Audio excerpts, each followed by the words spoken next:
I wanted to take a minute today at the beginning of the podcast and say thank you to our sponsor, Huber Engineered Woods. Huber has actually been a sponsor of the podcast since 2020 when we decided to start this little endeavor. Without our sponsors, this content is probably not something that happens. But I think the best part about having Huber as a partner on this is it's an incredibly authentic alignment. Peter, Steve, and I all use Huber Woods. I've been using Advantech Subfloor for coming on probably 21 years now. I've been using Zip System and Zip System with the insulation on the back, the Zip R, since 2013. It's a system that I believe in. That systems approach where things play well together. They have design parameters that allow you to use their system for what you're working on. It works. Their tech support's there. Their knowledge is there.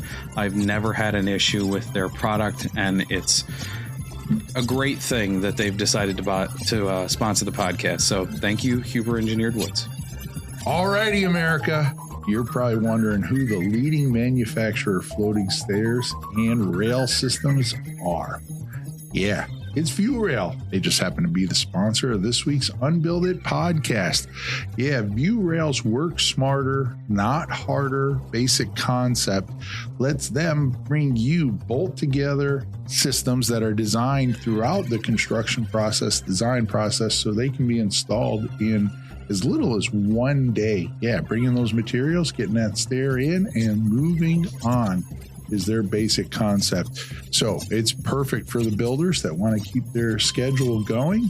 They get a 10-year warranty on their product. We're going to be using it, I believe, with a rail system on one of our houses with Jake, and we have a beautiful stair that we're working with them because they're not afraid to design those kind of out-of-the-box thoughts that some of us might have. So if you want to learn more about ViewRail, go check them out at viewrail.com.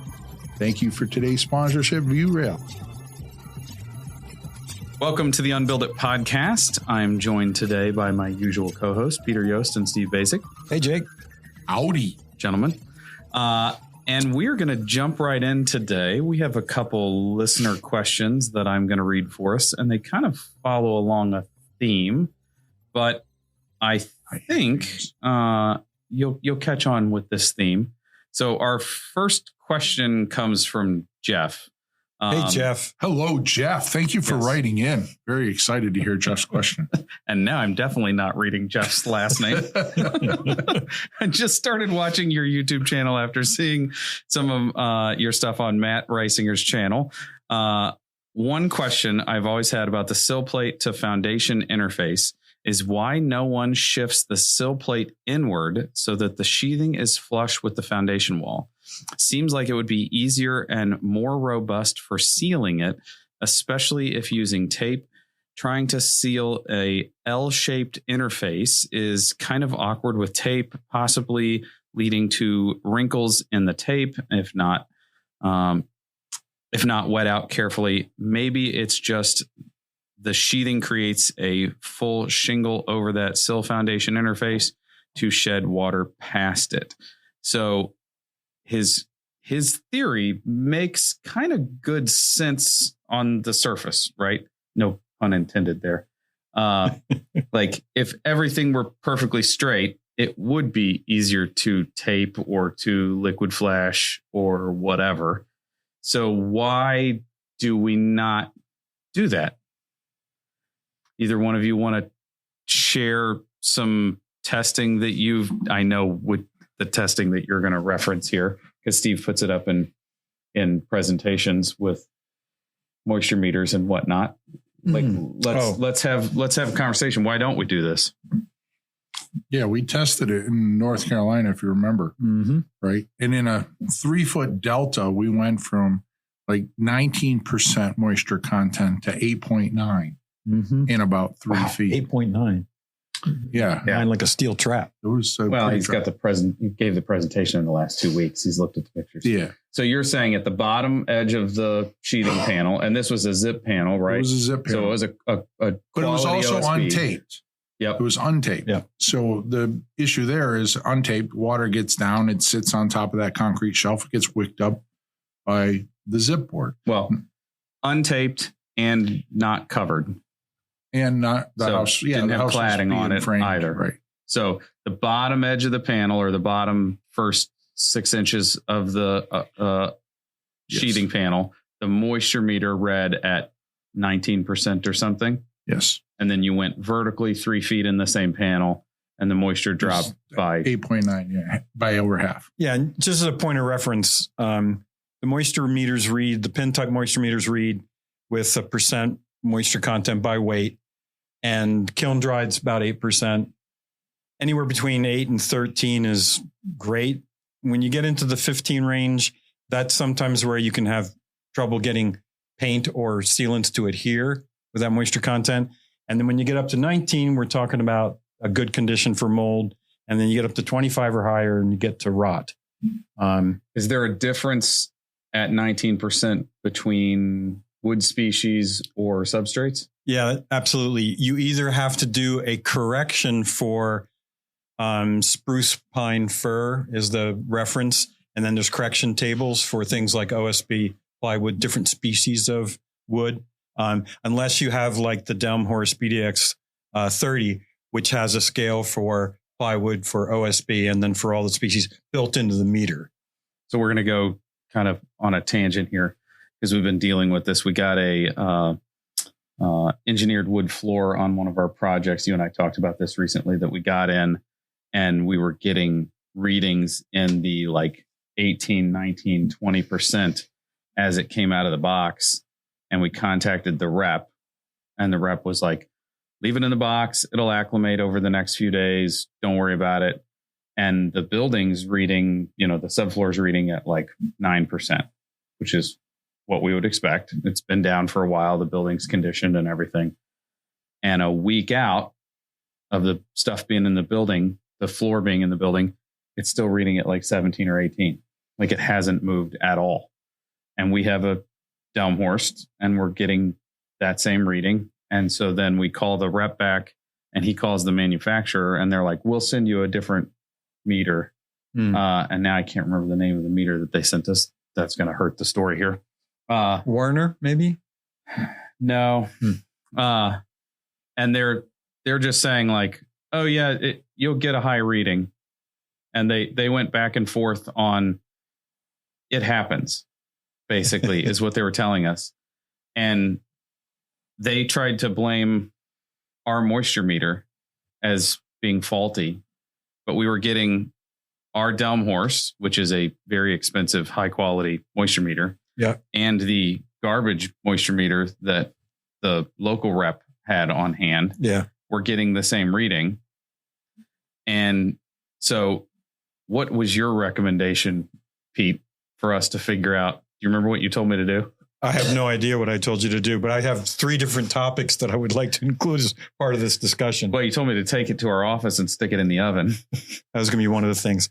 The cool thing about doing moisture content by weight is that with a good scale, you can just drive all the moisture out of that material and get the dry weight. And now you have a reference point for the percent content. The problem is that the moisture has to come out of the cellular structure of the wood. And even in an oven, that takes time. Yeah. Secondly, when you add adhesive. In other words, a weekend, we left it in the oven for 72 hours. Yeah. And when I did it in my house, I got a lot of grief about what the odor was like inside while we were baking the crap out of the OSB. But if you have just wood structure, there's a pretty easy pathway out of the cell structure to evaporate. But with OSB and plywood, now all of a sudden you've got very dense, low moisture movement adhesives. So it's going to take you longer to drive moisture out of engineered products than it is the wood. The other thing is that about different moisture meters, Delmhorst is one of the few firms. Steve and I have actually been to their manufacturing facility in New Jersey. They have done hours and hours and hours of gravimetric, which means weighing to truth test their moisture readings. And most of the other meters simply take apart a Delmhorst to then kind of calibrate their moisture meter to the downpours. So it's like an industry standard. Yeah. But the other question I think we were going to get back to was, what about how you detail the bottom edge of the bottom course of your structural sheathing? And I think there's two things there. One is we first want to drain the bottom edge of both the cladding and the sheathing. That should be our first detail. And then the second detail is the backup of how do I protect that rough edge that's the only unprotected part of the OSB panel if it's faced. So I think the chances of getting a capillary break between the bottom edge of the OSB is pretty low if you're doing it flush to the edge of the foundation, because the foundation's varying in and out and up and down.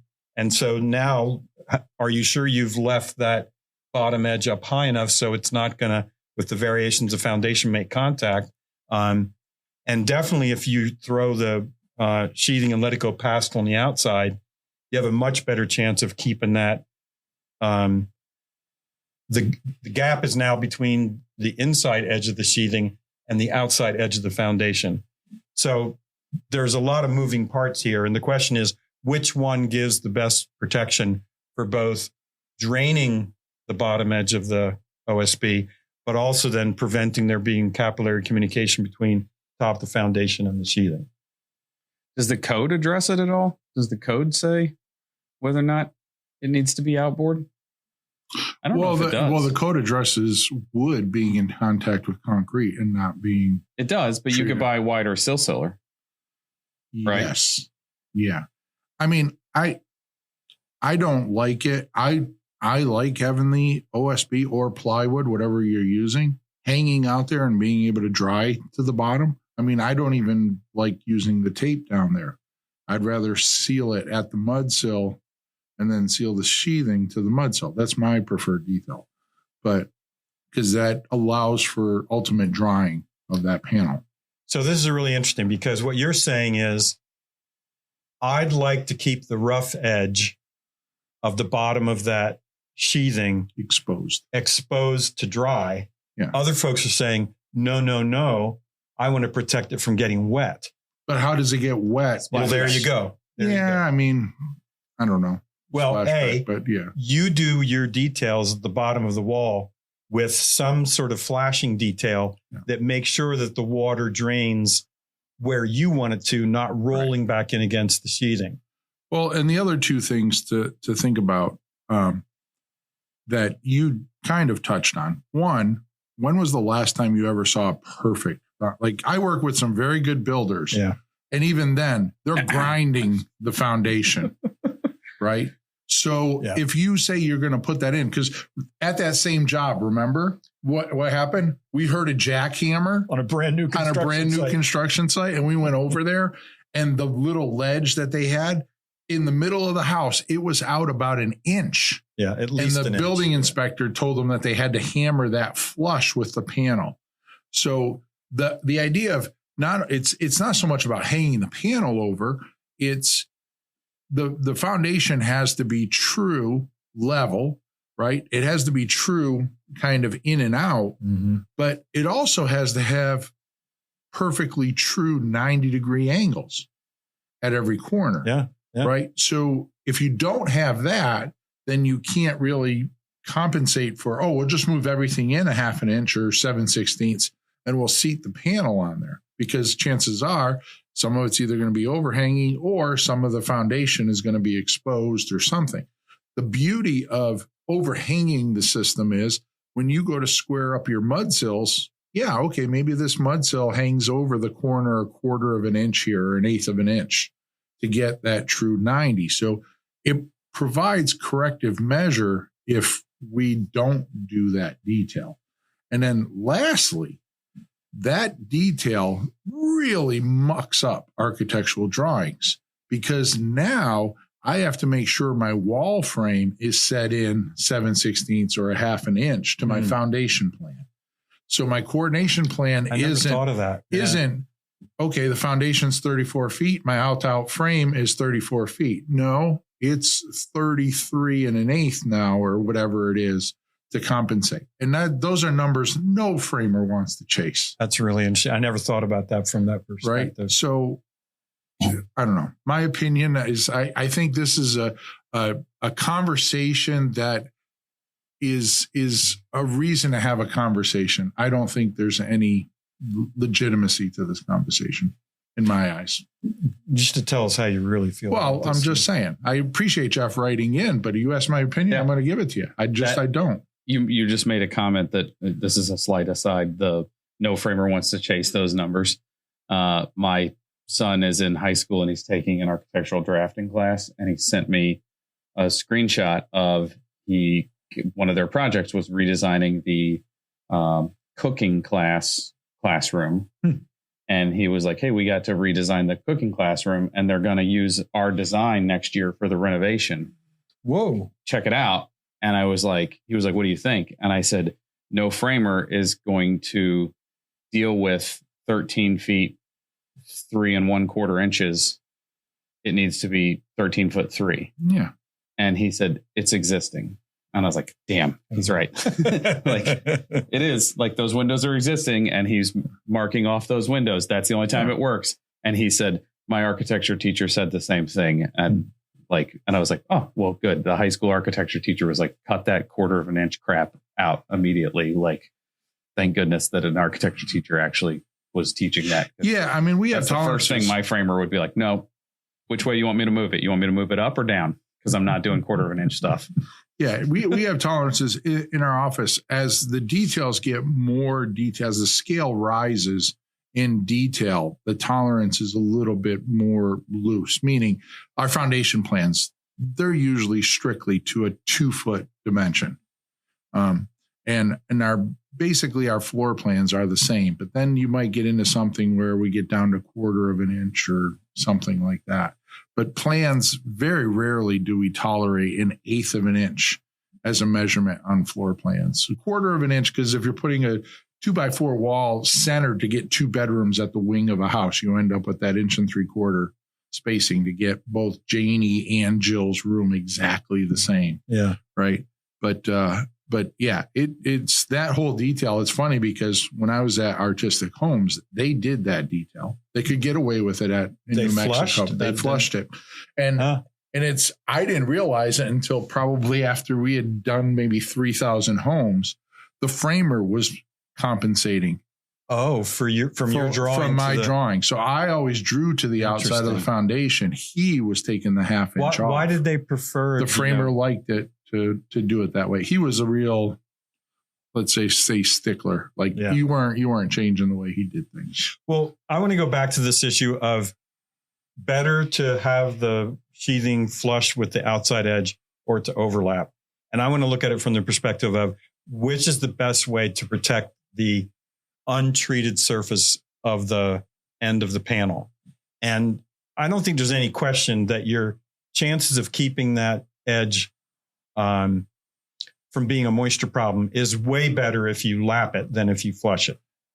Okay. But now the question is, how do we protect? Because you said you like to have it open so it can dry.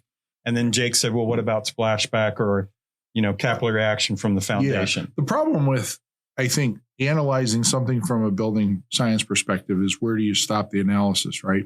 So you look at a detail like this and you say, oh, okay, if it's flush, it does this. If it does this, it's fine. But you need to carry building science analysis to, well, what if water got in there? Mm-hmm. Right.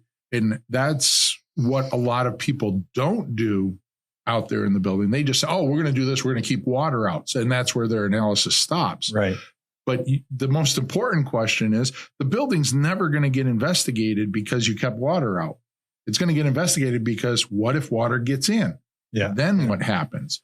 And so I think when you look at that detail and you give that question of what happens if water gets in, I think you understand the problem a lot more. Well, this is probably a good segue. I have a second question for us then. Yeah, this is about the Protecto Wrap. So good. Carla wrote in, watching your Hello, Carla. You didn't say hi, Carla. Hi. Carla. Oh, Carla. Yeah. Okay. Great. Just trying to be Watching your podcast where you discuss seal sealing, I have some questions. Thinking about using a smart product where I chose to use Protecto Wrap's Triple Seal, which I think is that like It's T-shape. T-shape. Yeah. Yep.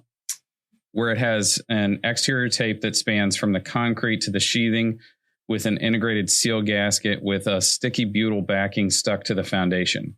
Ideally, this is all you need. However, in listening to your concerns about the bottom of the sheathing being able to dry if it were to get wet, I looked at the perm rating on the tape. They use the product and it's very low, 0.01, basically vapor closed. Yep. I'm now wondering if this will ever be an issue. Blah, blah, blah, blah, blah. Sorry, Carla. It has been properly lapped with Henry Blueskin. So I'm going to skip the rest of her question. So now we have a totally different situation. We have Blueskin coming down the wall over top of this and shingled all the way to the foundation, and the Protecto Wrap. What is it called? Protecto Wrap's Triple Seal. Yep. So we have a completely sealed condition here. If assuming, I realize that I'm about to say this and you're probably both going to poo-poo this, assuming the Blueskin is installed properly. And the Protecto Wrap. And the Protecto Wrap's installed properly and functioning properly. Do we have the same concern? Because now we have So I have a fundamental way question. less opportunity for wetting. I don't know if the two products play well together or not, or adhere to each other. And is she talking about having the sheathing flush to the foundation or lapped? She doesn't say. Okay, so this is an important question because I think with that product, you have to, don't you? Well, look at it this way. What if you put the Protecto Wrap and the vertical leg above the foundation was adhered to the outside edge of the mud sill? Okay. So now, and then you lapped your sheathing. That causes real install problems, like Why? order of operation problems. Well, Because you're probably sheathing the wall on Laying the down. deck. Yeah, now you got a sheath And then standing up. it's getting nailed but off. I'm talking to about the mud sill. The mud I know sill's I know the down. mud sill. Yep. I know, but now you got to stand your wall up and nail your studs to your mud sill after it's up. Because if you could figure out a way to do it that way, then when the sheathing came down past, you'd have the inside surface of the sheathing protected, and you'd still have the bottom edge of the sheathing to dry to the exterior. My framer would tell you to go screw yourself. Yeah. Or he just would tell you, sure, we'll do that, and then hope that you never come check it because that's not what he's going to do. I don't know. The other thing is, that is, when you think about it, that is probably one of the most vulnerable areas of the building because it's up the longest unprotected, right? And I say that because and I'm not pointing at any specific, but I've seen a lot of taped solutions there that look like hell 5 or 6 weeks later when they're finally putting the roof on the building. And it becomes a very challenge because splashback there for sure, because it's all mud on the outside. Yep. There's no roof overhang. So, they're sweeping water off the deck. It splashes back. And you might get it splashed back and then they decide to tape it and they're taping over the dirt and they're not taping over a nice clean panel like you would want them to. Okay. So if we are going to tape it, because we use that section as a air seal. Yes. What are our best case scenarios there? I mean, if someone asked me, I'd probably say Siegel Fentrum is probably the most aggressive to the concrete, not so much the panel. It's what is going to stick to the concrete very well. And that is, I think, the only pressure sensitive adhesive tape that is backed by the manufacturer to adhere to raw concrete, because all the rest you have to use a primer on the concrete before you use the tape. There are a couple other manufacturers that are working on that realm of stuff in the US, but nothing that's on the market yet. Zip is got liquid flash. We use liquid flash. It's vapor open. I mean, it's just as open as century, if not more, isn't it? Okay. I'm gonna take what's the word? It's more labor intensive or something. Umbrage is a good word. Take issue with. Take issue with. Yeah. Umbrage is what you're trying to say. Yeah. So I see a lot of people on social media. They tape it and then they liquid flash. Like, are you kidding me? Like, yeah. I mean, it's great for the video, but then I do something and people are like, well, how much does that cost? You just had a freaking guy tape 400 linear feet of foundation so they can artistically apply a liquid flash.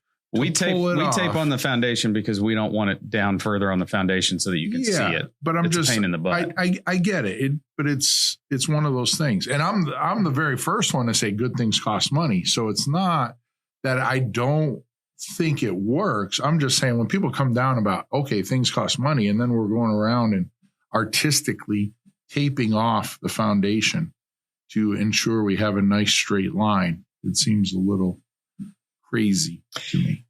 I would have say that conversation, not to do it. Yeah, but I still like the idea of giving the bottom edge of the sheathing the chance to dry rather than protecting it from keeping it wet, getting wet. And part of me is that's why I like keeping it open, because all of the conversations I've ever had about it, water's going to move through that panel due to gravity. And the highest you're ever going to see the moisture concentration is at the bottom of the panel. And to block that off all of a sudden. But if you do that detail and you don't have a good kick out flashing at the bottom of your cladding, in other words, if you want to leave that open, you better make sure that all the water coming down the face of that building is shedding out rather than rolling back up against that bottom edge of the sheet. Yeah, well, we always hang the panel down maybe a half an inch. And then I always call for, like, if we use a wood strapping, we'll hang that down another half an inch, and then the cladding another half inch. So like you're consecutively stepping it down below the panel, hopefully. Okay, now, you've heard me take issue about this before, but I think it's absolutely insane that we require waterproofing on the concrete foundation below grade, and the code says absolutely nothing about doing anything to treat the portion of the foundation that's above grade. Why don't we make that less water resistant, more water resistant? I think there's such a lower risk of water held in tension and such a increased rate of drying. Yeah. I tell you, I go to buildings that don't have gutters and I look at that portion on our own house, our garage. You should really put gutters on your house. Well, that would probably solve it. It's an HOA. I can't go against the HOA, but the water that comes off the edge especially of the building, when it's all old people. Yeah. Peter lives in an over 50 community. Path. So let me ask you a question, because I think this is what Joe would say, honestly. Why do you care? I care. Let me finish this. That section of the concrete foundation in the garage gets soaking wet every time it rains. And on the inside of the building, the only place where there's efflorescence on the concrete floor is on that eave, which is pulling splashback up and transferring that moisture to the bottom of the above grade portion of the wall. So we're definitely got a capillary loop there from splashback, which is exactly why I think that we should paint or coat somehow the above grade portion of the concrete. Now, if you did it with something that's vapor permeable, you could just splash that up against the open edge of the bottom. You should cut out a piece of the foundation and bake it. Yeah. And that might work better with my wife, because I don't think concrete gives off any outgassing when you bake it in the oven. I'll tell you that when we put that in the oven at our office, literally that day, our office manager, Pamela, brought lunch for everybody. And when we were sitting down to eat, she was like, this would have been way better if it was in the oven. I had to microwave. And I was like, dang it. I really wish that she would have said, can we stop the oven for a little bit? Yeah, because she brings really good food when she brings food for everybody. Can I tell you about what I think is probably the dumbest thing that I've done to the bottom edge of sheathing? I'd love to hear this. The first time we used Zip-R, I was really worried about bugs infiltrating the bottom edge. So we custom bent J-channel for the bottom edge of that sheathing. And so on the bottom plate, a vertical leg, horizontal leg underneath the sheathing, vertical leg on the face of the sheathing. Obviously, if it's going against the bottom plate, it has to go on before the sheathing racks into the wall. Yeah, little gutter. Yeah. So it was a gutter the whole time that we were building the house. So like 3 weeks into us working on the house, it was the slabless slab house. We had to go around and drill holes in the bottom of it. So like this, it's sealant behind the J channel for air sealing. Yeah. Tape on the face of it for air sealing. Sealant at the joints for air sealing, and then a bunch of drainage holes in the bottom that then we had to go back through and tape up at the end. Now it's all covered with a second WRB and it's behind brick. So like that panel's probably never getting that wet, you know. But you know what? You actually bring up a very good point, because being in New England and renovating very old houses. Yeah.